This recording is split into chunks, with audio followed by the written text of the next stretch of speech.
Welcome. My name is Jennifer Bader, and I am one of the team members and the team lead of the career education team.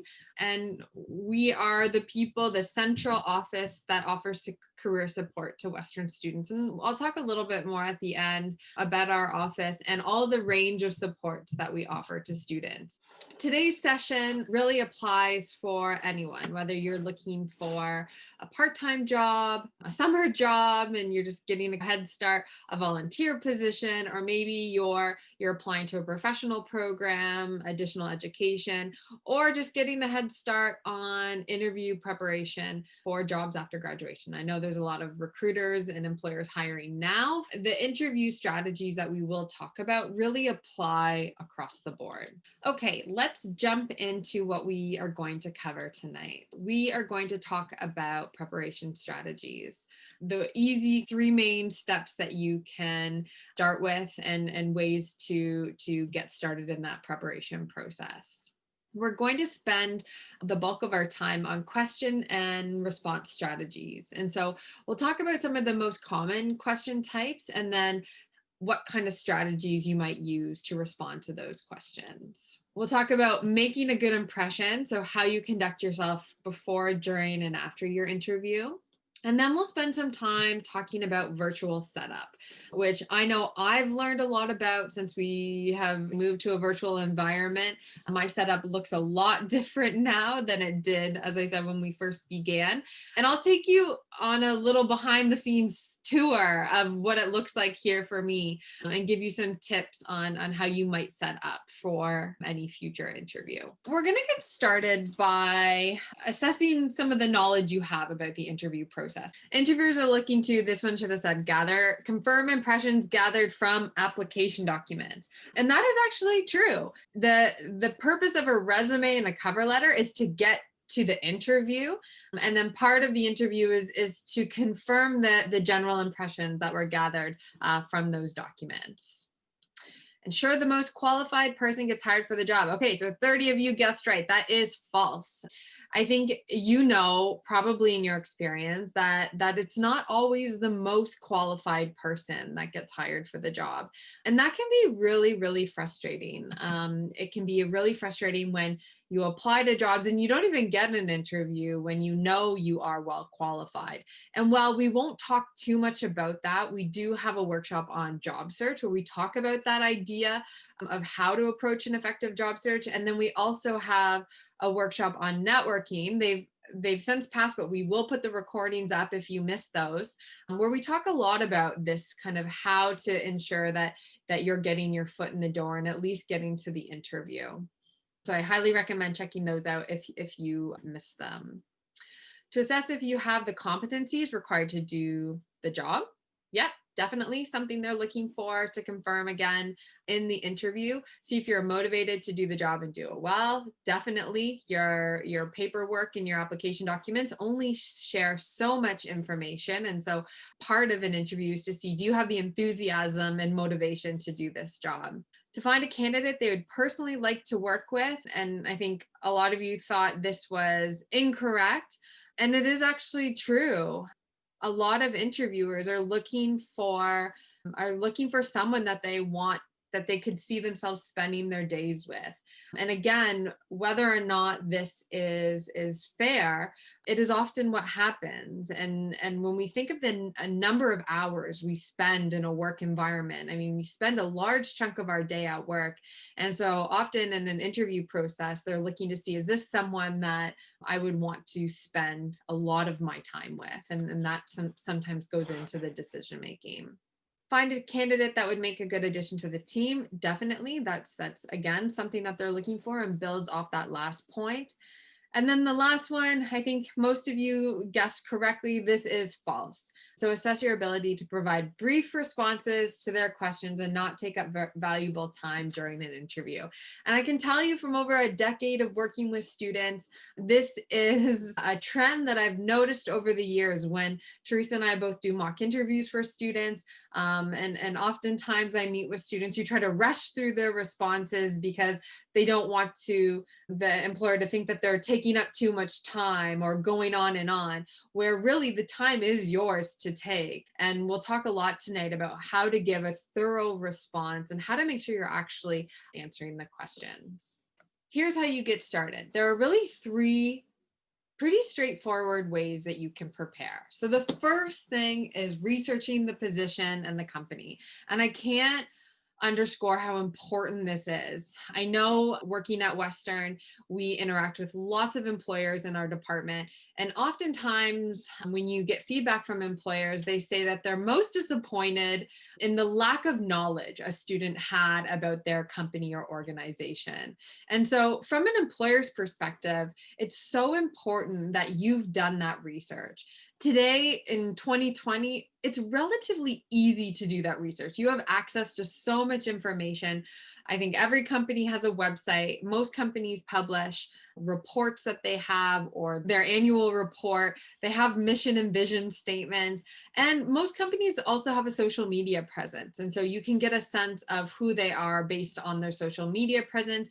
You can get an up-to-date idea of what they're doing and the kind of work that they're engaged with and where they might want to go. And so that's so important to have some knowledge and not just know what they're doing, but also dig a little bit deeper and thinking about how do you fit within that vision of the company and where they see themselves going? Where do you fit in? One of the things you can do that's not always publicized is that sometimes the job description that you might see posted online is not actually the full job description.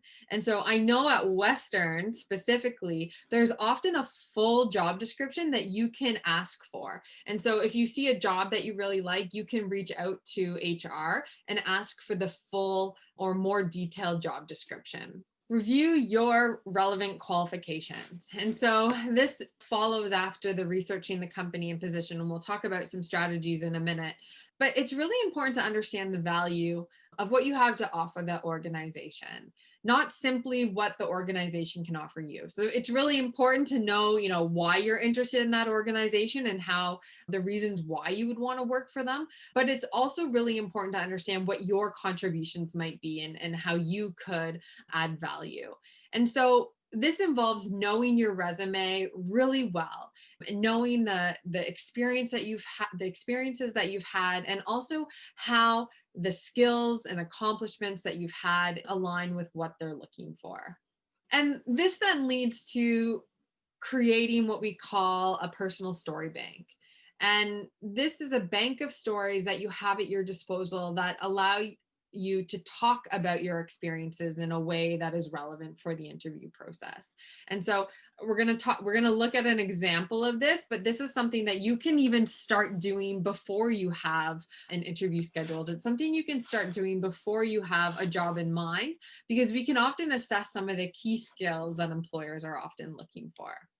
So let's look at a few examples for how you might create this personal story bank. This example of how to create a personal story assumes that you have a job in mind, okay? So this assumes that you have a job in mind, and this is how you would fill out this personal stories bank. So you would have 3 columns. One column dedicated to the position and company research, column 2 related to the qualities and competencies that you possess, and then column 3 are the personal experiences or stories that you can tell to back up those qualities or competencies that you possess. So let's look at this a little bit more specifically. Core functions of the job might be things like research, data mining and analysis, collaborating within multidisciplinary teams, working with diverse clientele. So you might have skills in setting goals, gathering information, identifying and solving problems, conflict resolution, collaboration, time management, and so on and so forth. But then this is the really important part, is the how you prove that you have those experiences. So maybe you developed that gathering information, problem solving, and setting goals because of a research methods course that you took, or a volunteer position that you had where you were helping students gather and analyze research data, and you were able to work in a multidisciplinary team. Maybe you took business 2257 feasibility study, and you were able to come together despite conflicting ideas and collaborate on the different sections. And so this is the story where you can speak to any one of these skills here. Or maybe you worked in a part-time job, for example, at the Spoke, or maybe you volunteered as a workshop facilitator. And so there are ways in which you were able to develop your communication skills, give feedback, or even writing concisely. So those are the stories. In addition to the core functions of the job, it's so important to know the company that you're applying to. And so part of that is understanding maybe company values or vision, or that information you mine from going on their website and social media. And so here's an example. Maybe a company values innovation and community focus. Then again, you think of the skills that you have or competencies related to that, and then the examples. So maybe it's producing more efficient ways of approaching work with your business class project. Maybe you were able to suggest a change of registration for a campus club to collect more accurate data. Maybe there's something innovative that you did in a class or in an experience.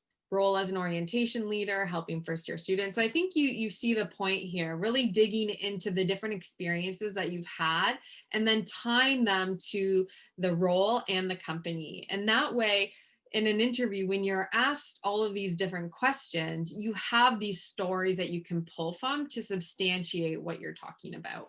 Let's look at a different example. And so this example, option 2 here, is something you can start doing right away when you don't even have a job in mind that you're applying to or a position in mind. This bank has 5 columns: experience, activities, tasks, the how you did something, the outcome of your actions, and then the related skills and qualities. And I'll quickly go through this. You might have in here a sales associate experience. Really, in that experience column, you would outline, you would often just like pull from your resume the different experiences you've had. So identify that, and then look at, okay, what were the specific things I did in that role? Now, how did I approach? Because this is the important part. It's not so much the specific things you did, it's how you approached those tasks, how you did those things. Then what were the outcomes? In this case, maybe it's repeat clients, or you always surpassed your goals. Maybe you were asked to take on more responsibility. And then what skills does that showcase? And then in this way, you're kind of working backwards, so that when you have a job or a role in mind, you go to this bank and you can take a look at all the skills and qualities and find the ones and then the related story that goes with it. So 2 distinct ways that you can start preparing for an interview now. And the neat thing with Zoom, and I actually just recently went through an interview process myself. And one of the things I actually liked about Zoom is I had my personal stories bank right up in front of me. So I'm looking at the camera, I have my Zoom window, and then I had a Word document half of the size of my screen with all of those stories and the skills associated with them. So I was really well prepared when, they asked me questions. I could quickly glance at my list, or I'd say, could you give me just a minute, please? I'd glance at my list, and right there, I would know exactly what story I wanted to share and what skill it was tied to, because I had done some of that prep work. And it's something you can do whether you're walking to class, on the bus. Often what I do is sometimes I'm out for a walk or I'm doing something, and just a story comes to mind that I'd forgotten about, a story that might be relevant to a question I would get in an interview. And I would pull out my phone, open my notepad, and voice dictate that story. And maybe it's just a short form of the story, and then later on I would flesh it out. I kept a document, a personal stories bank, that I would then flesh the story out a little bit more. But something you can be doing just on your day-to-day. If you remember something, make sure to record it, because I promise you'll forget it when you need it. Those are some of the ways in which you can prepare for the interview before you even have an interview set up. But let's also talk about now the common question types that you can anticipate. Probably most common or most popular are those traditional or general style questions. So those are the kind of open-ended questions that encompass a range of topics from tell me about yourself to why would you excel in this job? How would someone describe you? What do you know about our company? What do you like to do outside of work? All of those kind of questions that may not have a specific response. And there's all different ways in which you could approach how you answer that question. Behavioral questions. So those are the questions that ask you to go back in time and tell a story about how you've done something in the past. And really they're designed to elicit information about how you've performed in the past to predict how you might perform in the future. And sometimes you're actually just asked hypothetical, future oriented questions. So these are called situational or hypothetical questions. And these are questions that try to establish how you will react to real life situations. So tell me about how you would handle this situation, or what would you do if this happened? Those kind of questions. And then technical questions. So these are the questions that might assess a particular skill that you have. If Teresa and I are interviewing for our jobs, they would be questions around what strategies might you use to support a student on this particular topic, or tell me about how you would do this particular thing. And so those are questions related to assessing maybe the skills you have, or they're looking to assess the knowledge you have related to the core function of a role. We're going to start with traditional and general questions and talk a little bit about strategies. This is probably my favorite strategy. We're going to start off with my favorite one. Range of questions. Sometimes when I'm working with students, they say, I don't even know where to start. Or you just get started in answering the question and then you ramble on and you feel awkward because you don't know if you should just stop or if you said everything they wanted to hear. And these kind of questions often leave you feeling like really unsatisfied with how you've responded. So we often recommend giving structure to these unstructured questions. And this is how you do it. So you have a question, and then you identify a few key points you want to talk about. Not all the key points, just a few of them. Maybe it's one key point, maybe it's 2, 3, 4. I mean, really, you get to decide. And then you further elaborate on those points. So an example like this might be, why would you excel at this job? And you might say, there are many reasons why I believe this role is a great fit for me and why I know I will excel. The two major assets I would bring to this position are point 1 and point 2. And then you elaborate on each of those points and then tie it back can then summarize it and tie it back to that original question. So a really great way to give structure. I like this kind of strategy as well for the tell me about yourself question, because again, there's so many ways you can go with that question, but you might say something like, I'm going to tell you a little bit about my academic background as it relates to this field. I'm going to share some of the experiences that I've had, and then I'm going to tell you a bit about myself outside of work and school.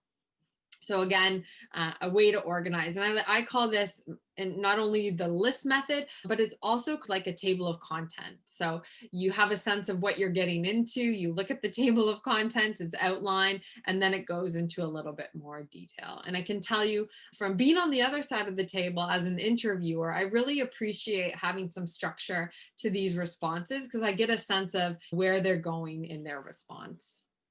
Another approach to this kind of question, these open-ended questions, are the timeline method. And so the timeline method is really good for questions, again, like tell me about yourself. And I really like them for any weakness style question. So maybe it's directly asked, what do you consider to be your weakness? Or maybe you're asked to give an example of when you receive constructive criticism from a supervisor. So I find these questions, again, it can be hard to know how much information to give, what to say, in what order. And the timeline method really just streamlines it for you. So this is what that looks like. You start back in the past often. You share relevant information that takes you maybe to present day. And then you share relevant information that often takes you into the future. And so if you're using this kind of an example, kind of strategy for a question like, tell me about yourself, you might say, let me take you back to second year when I first made the switch into this program, or let me take you back to this particular point when And then you walk them to present day and even talk about what you're looking to do in the future, pulling out the relevant points that you think they'll want to hear or that pertain to the story you're trying to tell. I'm going to share with you an example of how to use this strategy for a criticism related or a weakness related question. So I have it, I'm going to read it. I think it's helpful to hear an example of how someone might use this. Okay, so I'm going to answer the question, give me a recent example of constructive criticism you've received from a supervisor.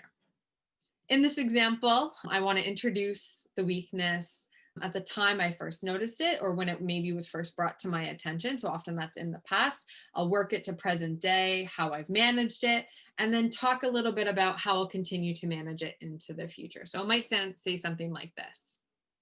Last fall, when I started in a new role at X for company XYZ, I received feedback from my supervisor at one of our weekly check-in meetings that she felt I was not engaging in staff meetings and appeared as though I was uninterested in the topics being discussed. At first, this took me by surprise because I really enjoyed our staff meetings and got a lot out of them. When I reflected on the reason she was getting this impression from me, I realized that my tendency at meetings was to sit back and listen, not raise my hand and contribute. When new ideas emerged, I didn't always feel prepared to offer my opinions, or the feedback offered by others was in line with what I might have said. Although I was engaged and interested, I could see how my actions might have shown otherwise. I started to think about how I could engage more actively in our meetings, even if it might take me outside of my comfort zone. And speaking with my supervisor, I identified a few concrete strategies. First, asking if we could put an agenda together before meetings so that I would be able to think in advance about the topics being discussed. Also, sharing my thoughts and opinions, even if they weren't fully baked, or simply agreeing with something that someone else had already said. And then following up with colleagues if I had input that came to me after the meeting. So once I started implementing these strategies, I too could see how I appeared more engaged in the meetings, and it has definitely become more comfortable and natural with practice. I know that in this role, I will work with multidisciplinary teams, and meetings will be one of the primary modes of connecting and making progress on projects.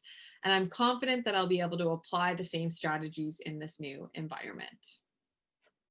Okay, that was pretty lengthy, but I think that gives you an idea of how you might use that timeline method to answer what sometimes can feel like really awkward questions, right? And you don't want to necessarily make it seem like you have a weakness in a particular area that's important, but you also don't want to treat these questions like a strength in disguise, right? We often hear that, like, I just worked too hard or I'm too detail oriented. Pick something that's real. I really like to use personality characteristics because there's no right or wrong way to be. There's just some of us have a natural way to be over others, and the key is just recognizing that. So I like to use for weakness style questions often some different personality characteristics because you can talk about that self evaluation and recognition and then the strategies that you've developed to manage it to present day and then into the future. Let's go to the next type of question, and that's behavioral question strategies. And the method that we use for this kind of question is called the STARS technique. Okay, so the STARS method is really a way to tell a good story. And just like when you are telling stories to your friends, you want to tell a story in a comprehensive way. So you don't want to just say what happened. You want to give the context and the lead up, and there's many more components to a story to tell it well. So here are some of those components. Situation. So setting the context for your story. When you're in an interview setting, the context might be, in my third year, I took a course in X. I'm actually going to give an example on the next slide, so I won't spend too much time coming up with examples here, but really it's setting the stage for your story. Then the task. What was required of you? What were you having to do? Action. What specifically did you do and why? And also how? And this is an important part of telling a good story because sometimes we get caught up in just restating what they're looking for. So if someone's asking to explain a situation where you are able to communicate an idea to a group of people. Sometimes we just keep repeating the word communicate, or I use my communication skills, but this is the part where you actually have to say the specifics of what that looked like. And so it's a really important part. Then what happened? What was the result? It doesn't have to be that it turned out really well. It could also be that it didn't turn out so well. And then you share the summary here next. So what did you learn? How is the story relevant to the question that they're asking or the particular role that you're interviewing for? Let's look at an example of this.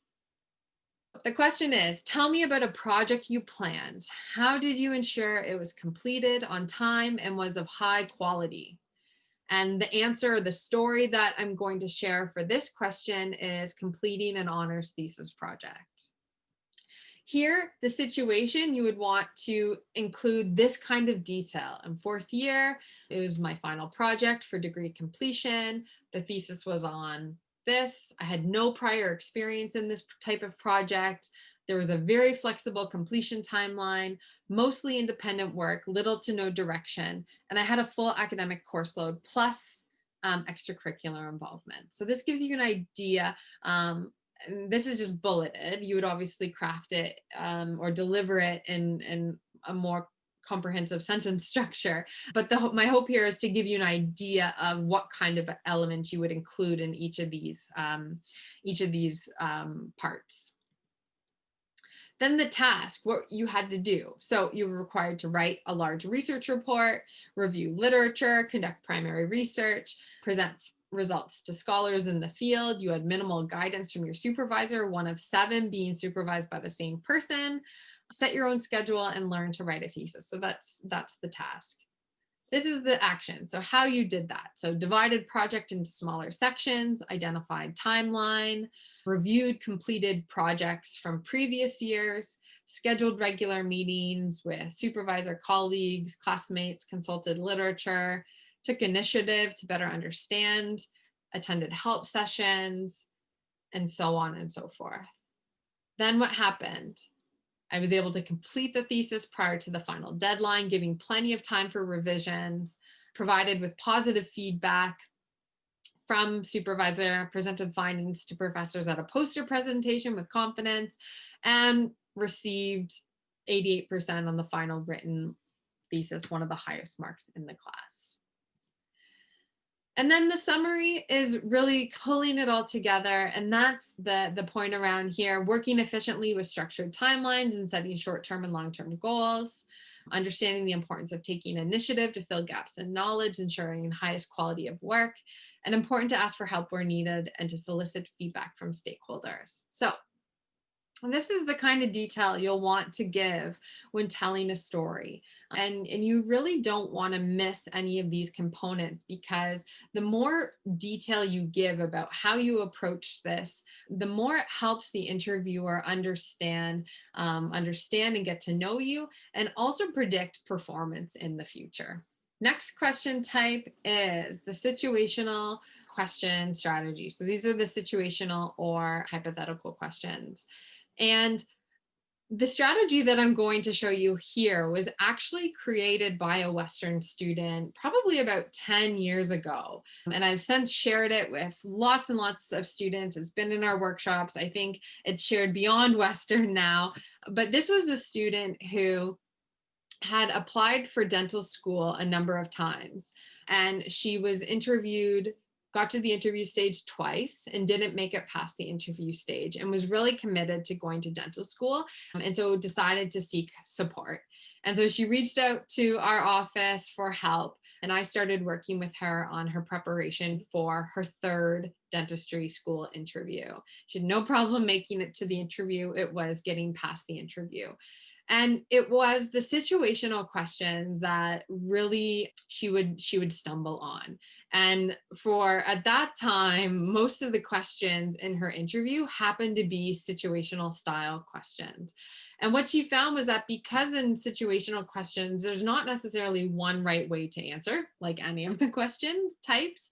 And so together we worked on some of the good components of how you answer a situational or hypothetical question and she put it together in what she called the RACE model. And this is what it looks like. So the R of the RACE model is restating the situation. This allows you to really try to get into the situation. Imagine it's happening for real, not something outside of you. You really want to try to imagine yourself in the situation. The other thing this really helps with is when you restate the question, and you're not restating it verbatim. You're restating the question how you interpreted the question. And what this does is that if I'm the interviewer and you heard the question in a way that was unintended, I didn't mean for you to take it that way, it either gives me an opportunity to correct you and say, actually, I meant it this way, or it just allows me to understand why you're answering the way you're answering. And so maybe I choose not to correct you, but I see how you've taken it, and then I can follow your reasoning through with that knowledge. So it's a really important part. Analyze. What's the dilemma here? And I think one of the key things about situational and hypothetical questions is the importance of sharing your thoughts out loud and talking out loud. And if you're someone who normally keeps your dialogue internal, these can be tough questions because you kind of have to get yourself out of that comfort zone of having an internal dialogue where you feel confident about what you want to say and then say it, to actually having that internal dialogue be shared with your interviewers. So the analyze part is what's the dilemma, talking about both sides. Maybe there's a best case scenario, a worst case scenario, and you want to talk about what that might be or what might be in the middle. Cause outcome, state the possible causes. So this is where when you're actually saying out loud what that best case scenario might be, what that worst case scenario might be, what might be a case in the middle. And you don't answer best case scenario because they're not asking you the question to get your best case scenario response. They're really looking for either worst case scenario or something in the middle, but you can highlight that you're acknowledging the range of possibilities here. And then this also gives you a chance to make any assumptions necessary. And we'll go through an example of this too. Experience. So this is optional. Maybe you've had a similar experience. They're asking you a question and you've actually been through something similar. And so then you can turn it into a behavioral question and go through the storytelling technique that we just covered with STARS. So this is where you would then insert that. And then decide. At the end, they're often wanting to know what you would do. So you talk about what you might do, the actions you might take, and the why, which again is most important. Getting away from that, well, here's what I would do. And the reason that got you to the here's what I would do is because you had all this internal dialogue. It's the here's what I would do. And then here's also the internal dialogue that led to me coming to this decision. And it's also important to talk about the implications of your decision, not just to you, but to all the people that might be involved. Let's look at an example of this.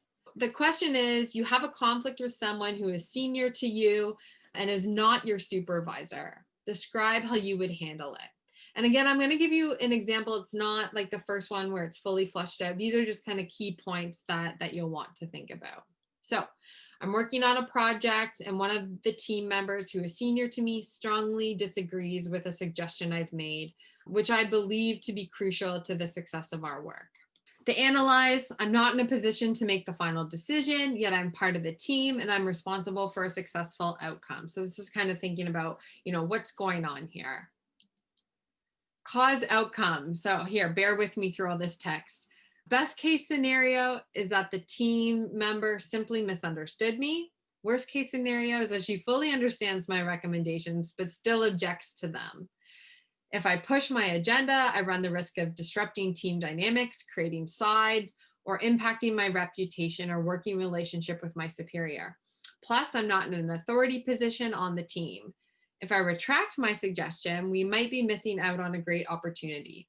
Perhaps it's not that I've been misunderstood, it's that I haven't provided enough evidence to support my suggestions, or I haven't solicited appropriate feedback from team members. Or maybe I'm the one who's missing the bigger picture and need to try to better understand why my superior doesn't support my recommendations.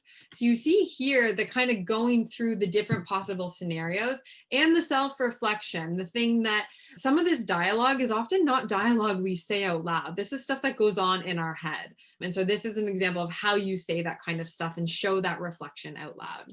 Experience. So again, if you have something, you can apply the STARS acronym and use that here. But in this case, we'll just talk about the decision and the kind of things you would include. So here, you might say something like, there are a few actions I would take in this scenario. One, ask for feedback on my recommendations to try to better understand why they weren't supported. Two, if clarity is needed, I would ask to present my recommendations with more supporting evidence after the meeting is over, or after the meeting over email, or at a follow-up meeting. I would need some time to prepare myself. After this, if my recommendations were still not supported by the decision makers, I would move ahead with the group consensus and continue to work hard to ensure the success of the project, even if I would have wanted to see it go in a different direction. Although I might feel a bit deflated, I know that when working in a group setting, it is important to have a strong team dynamic and to all be working towards the same goals. Flexibility and adaptability are qualities that I value and strengths that I possess. I wouldn't want to impact future working relationships by creating tension or disrespecting the ideas of others. So again, you see here the working through what you would do, the rationale for what you might do, and then also tying it into helping them get to know you. And that's, again, part of sharing that internal dialogue is really helping the interviewers get to know you. Last question type and strategy. And this is technical questions and how you handle those. Technical questions can also be treated like a behavioral or situational question. So you might have a specific example that you can share to answer a technical question. And so then you use the STARS method. Or maybe they ask a technical question in a hypothetical way, like, how would you do this specific thing in this role? And then you could use that raced model to answer the questions. So those strategies also apply to technical questions.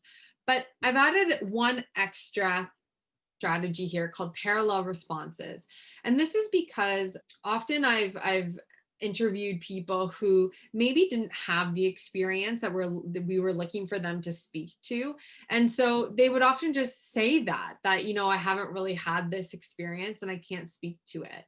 And it then turns into kind of a wasted question because I'm not able to learn anything about you because you're not sharing anything with me except for the fact that you haven't had that experience before. So I like to do what's called parallel responses, and that's where you share a story from a similar experience. And this is using the STARS format. And so then in the summary part of your response, you can tie it back to the original question. You can say, this is how I learned this particular software. And these were all the steps that I took. And so while I haven't had formal experience in this particular one, these are the steps and these are the ways in which I would ensure that I was able to develop competencies in this particular area. So sharing a parallel experience, something that's somewhat similar, and then you link it together at the end in the summary part of the response. If they ask a question you don't feel prepared for, in the moment, see what you can do. And it's okay to say, great question. To be honest, that's not one I had thought about. Can you give me a minute or two to think about that? And take your time. It's going to feel like a lifetime on your end, but as the interviewer, they're just writing notes, catching up on other things. They have ways to make use of that time. So feel free to take some time in the interview if something really catches you off guard. Another strategy is to say, if you can't come up with anything, to ask to return to that question. So say, do you mind if we move to the next question and then we come back to this one at the end? And then sometimes your subconscious thinks away. And by the time you get back to that question, you have an answer for it. So that's another good strategy if they ask something that's completely like you're just completely unprepared for. So let's talk a little bit about some of the questions that might be different today compared to in the past. So Here are some questions that you might expect if you have an upcoming interview. Questions like, what have you learned about yourself during the pandemic? Or can you do the job while working from home? Are you willing to work from an office when the pandemic is over? Now, this is a big question because people are hiring for much broader geographical locations now. If you're working remotely, you don't have to physically be in that same geographical location, but there might be an expectation that when the time comes that maybe people are moving back into an office space, that there would be an expectation that you might go back as well. And they're trying to assess, if you're a candidate in another province or another city, if you would be open to making that move when the time comes. Questions like, how have you been spending your time during the pandemic? Or even they might be interested in the questions that you have for an employer might also look a little bit different. So you might, if they're not offering up information about how work has changed or what the expectations are moving forward, those might be questions that you insert. I understand this job is virtual, and I'm wondering, has there been consideration for an in-person component when restrictions are lifted, or something along those lines? I don't talk about lying, but lying is just not a good thing to do in an interview. Don't make up stories. You can tell. I've interviewed hundreds, probably thousands of people. You can tell who's making stories up. They just don't have the level of detail. There's something, and I can't necessarily put it all into words, but you just know when someone's not telling the truth. And so go to those parallel experiences or tell something that's somewhat related and try to connect it back. Yeah, just don't lie in an interview. You have rights as an interviewee, and there are questions that employers can't ask you. That doesn't mean they won't ask you, because not all employers are trained on how to properly interview. And so you might get questions that are a big no-no that they shouldn't ask. And so this resource gives an easy to read table. It shows you what are some of the legal questions and what are some of the legal variations of the question, or how you could respond when asked a question that you shouldn't be asked. Let's jump into making a good impression. And so, making a good impression in a virtual environment is very similar with a few tweaks as it is to making a good impression in person.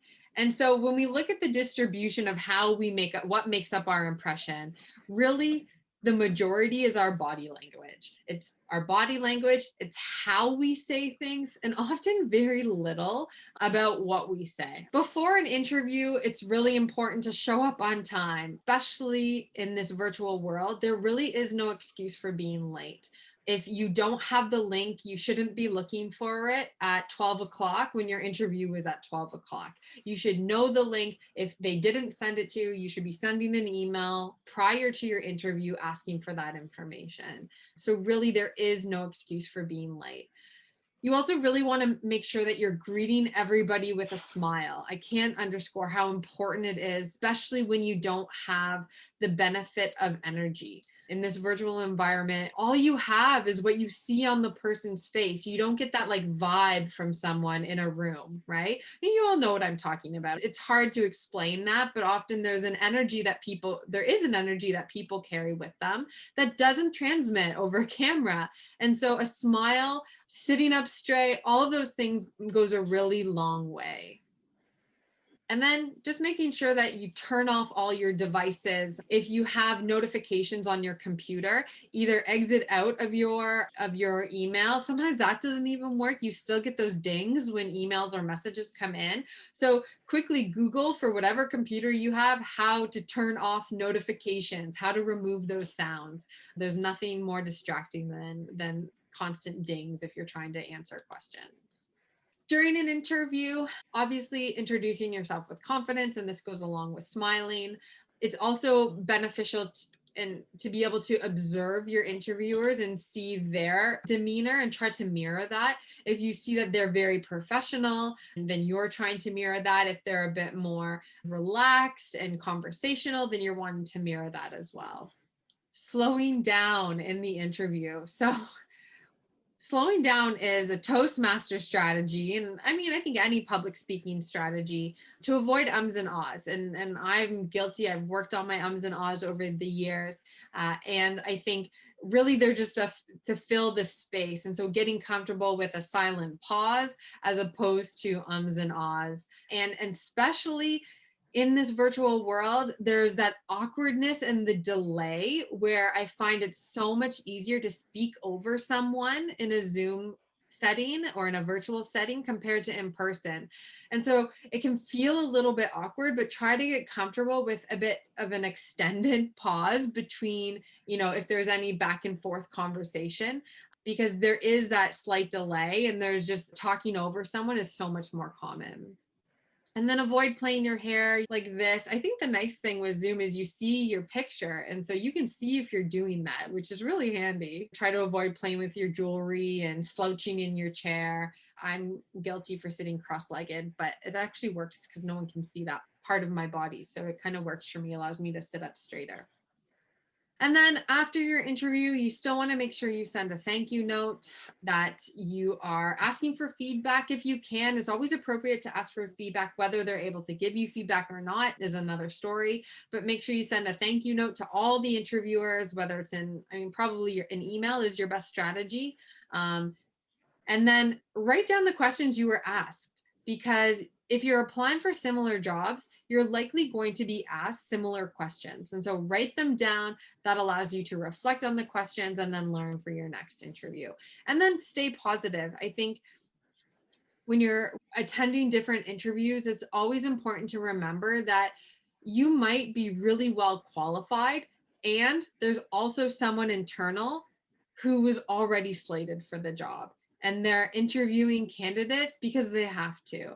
And maybe it's someone who's been on a contract or was an intern and already has their foot in the door and a really good likelihood of getting the job, but they're interviewing 5 people and you're a really good candidate as well, and you performed well and you think, why didn't I get the job? And often it's because of that, not necessarily because of your performance. So don't take the rejection, or personally, I say don't. It's obviously easier said than done, but try to stay positive and try to take each interview you have as a learning opportunity. Okay, last thing I want to talk about, and that is additional tips for a virtual interview. And I'm going to take you behind the scenes for a little bit. Background, keep it simple. Maybe it's a blank wall. Maybe you create a background that says something about you. I have a coworker who has all of his bookshelves in his background, and he's an avid reader. And it's always a point of conversation when he comes into a meeting because he just has like book after book after book behind him. And he just recently changed his positioning to have that as his background. Try to have it something that maybe your computer allows you to have one of the Zoom virtual backgrounds. Mine does not, so I've had to have a workaround. I'll show you here. My background is from IKEA circa 2008, I think. It's a massive canvas that I had hanging on the wall in my basement on another wall, and I've moved it and I've propped it up on a chest. That's my virtual background. I have colleagues who have pulled art pieces from around their house or a plant on a stand, or find lots of creative ways to have a background that looks aesthetically pleasing. Then there's lighting and setup, and this probably makes the most difference, and something I've learned a lot about since starting in this Zoom world. So key things to remember with lighting.